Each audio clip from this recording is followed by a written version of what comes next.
Really cool. This is called Biltong, B-I-L-T-O-N-G. It comes from, the Dutch settled in South Africa about 350 years ago.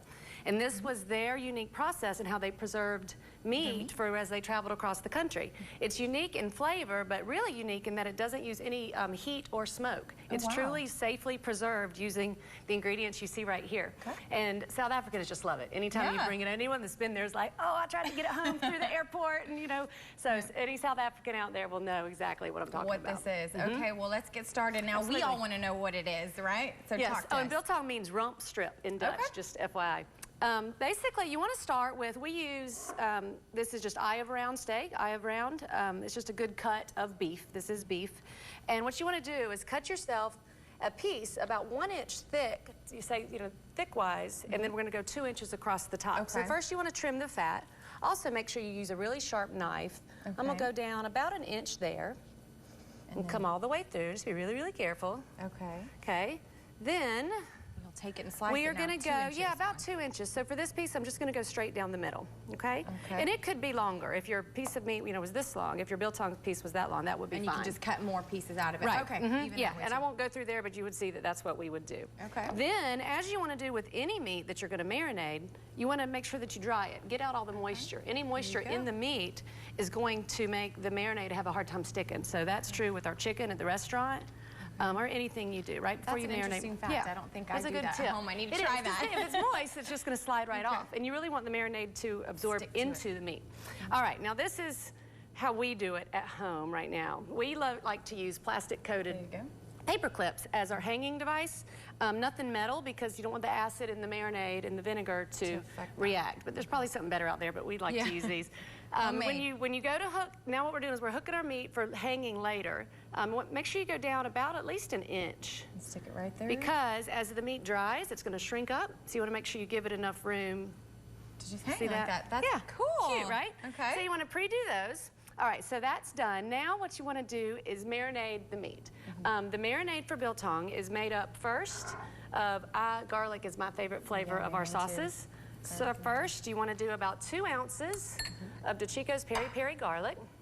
Then we've got 2 ounces of red wine vinegar, 2 ounces of white wine vinegar.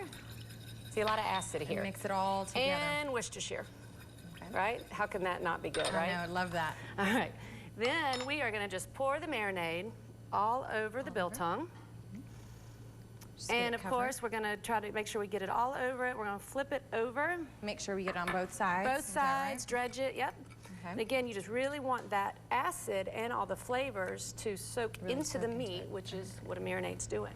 And we're leaving this in here for about 20 minutes. 15 to 20 minutes is all. Okay, well, we're going to do that. We're going to let it sit for a little bit, but when we come back, we're going to continue with this Biltong beef jerky recipe. We'll be right back.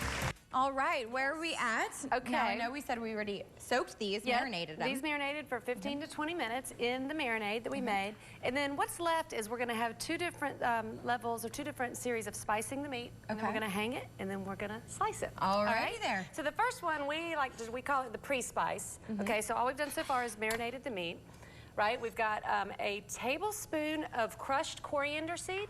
If you just find the whole seed, you can just do it with a mallet, or I did these in a coffee grinder. That's what you're telling me, to really grind them up in a coffee grinder. Like where you grind the whole bean? Right? Yeah, it makes it finer. This is Celtic sea salt. It's the only sea salt that I will ever use, so this is what I have used as the salt, and it's 4 tablespoons of that. Salt does act as a preservative, so that's really important for this stage of the pre-spice, as we call it. And this is a teaspoon of baking soda.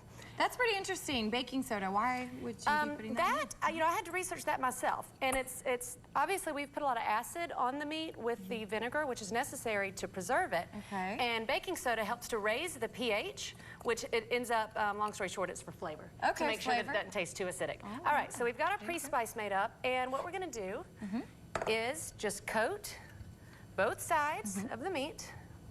Put that on there. Really smash, get it all in.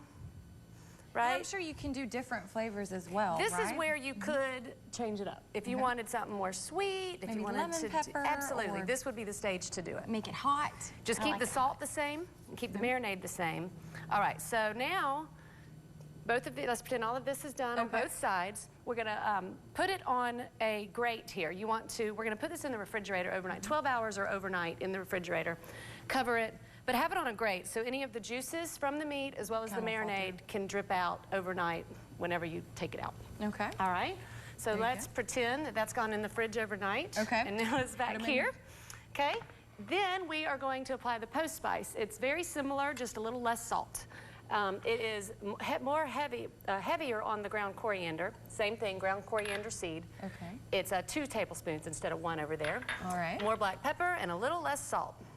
So kind of go through the same process. About the same thing. The only thing is we put it in the refrigerator. Exactly, and minus the brown sugar. Okay. And we had it in the fridge overnight, and then we're going to load it up one more time on each side. Okay? Cover it up. That looks so good. Yummy. And then this is my husband loves Biltong.